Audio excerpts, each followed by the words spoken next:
soul will stay down under in if it doesn't, if you cannot acknowledge the possibility of being loved, it cannot emerge. And many of us have lost that belief. Experiences in the world, with parents or lovers, husbands, wives, friends, can be so terrible that we just give up and we just say, well, I don't want to be vulnerable, because that's what the animal helps us do, be vulnerable. Vulnerable means weak, but not in this work. Vulnerable means being open to your potential, to your passion, to your potency. It's an ironic thing in this work that vulnerable gets power. Not the power that corrupts, but power that is freely given by the divine. The soul is innocent, and all of us at the root are innocent. If we can find that we're all worthy of power and joy. Okay, so got some examples about the anima and her role, and I guess to complete that, we should talk a little bit now about the male archetype, and also perhaps the relationship between them, because you have some very good insights into that as well. Let's talk a little bit about the animus, so important in your work, and again, how that operates. The animus, unlike the anima, is, well, Jung called him the trickster. I also call him the killer. The killer lover. Conjunctio is the act of the animus sexually entering a woman in a dream, and not as a man would enter a woman, but as a divine being would enter a woman. Meaning the complete, depending on the person, conscious changing from a sensual level, which for a woman is extremely important, because it connects her with her heart and her child self. And there's a lot to this, and I don't want to talk too much about it right now. It's sensitive material, because it's so vulnerable to talk about it. But it is one of the goals for a woman to receive his penis. And the problem is that males who are clinicians or psychologists, the projection from a woman onto the person, that becomes the animus for a woman. The amount of sexual abuse by analysts, teachers, etc., is probably, I don't give a percentile, but it's probably across the board everywhere. From fathers and daughters to brothers and sisters and so forth.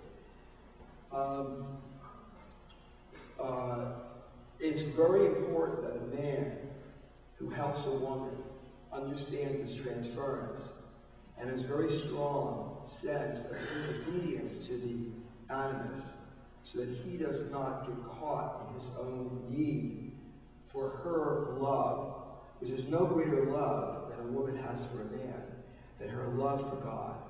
A woman's love for God is off scale. I don't know that men feel that as much love for God as a woman can, because she has this component of feelings and intimacy and sexuality that is all mixed together. Well, the animus comes to a woman, opens her up in this way to claim her soul for herself, not for himself. An analyst will claim her soul in that moment for himself, because it's so a wonderful thing for a man to get that kind of love, but it's not his.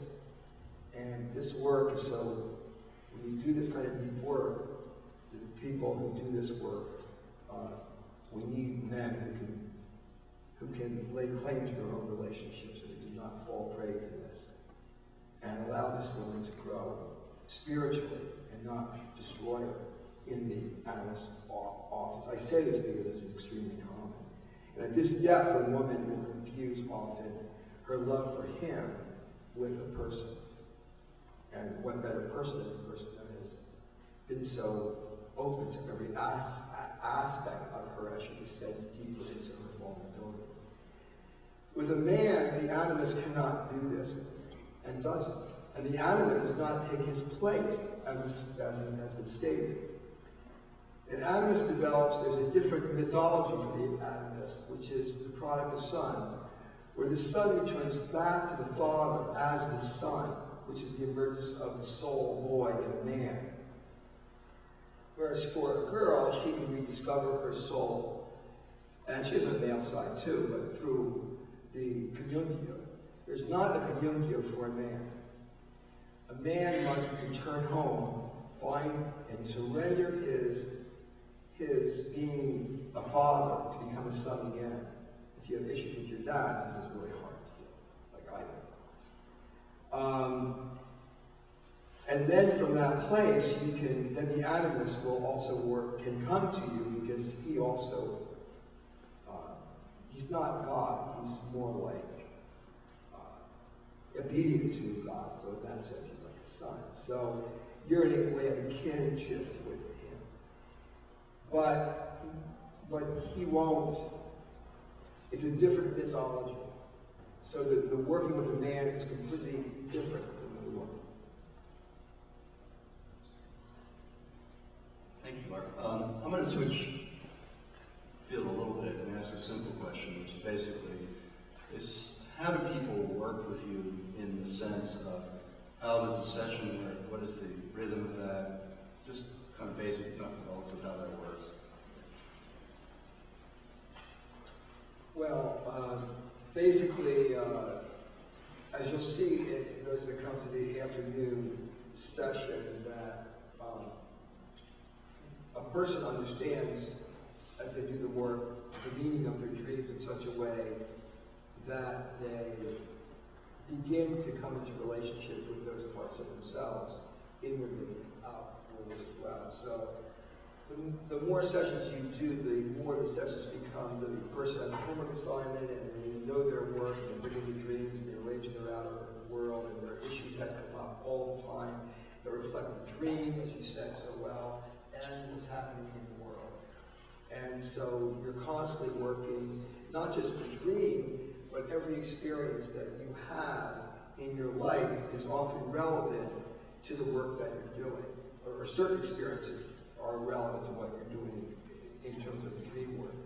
So it's easy to say, well, dreams are the inner world, but what's challenging is that if you're unwilling to put your own outer life on the line and look at the relationships and how you walk through the world, when it's being clearly shown to you, this is wrong, you have to change your ways with your students, this and that, and you have, the dream gets frozen, because you can't just work a dream in terms of inside and do your assignment.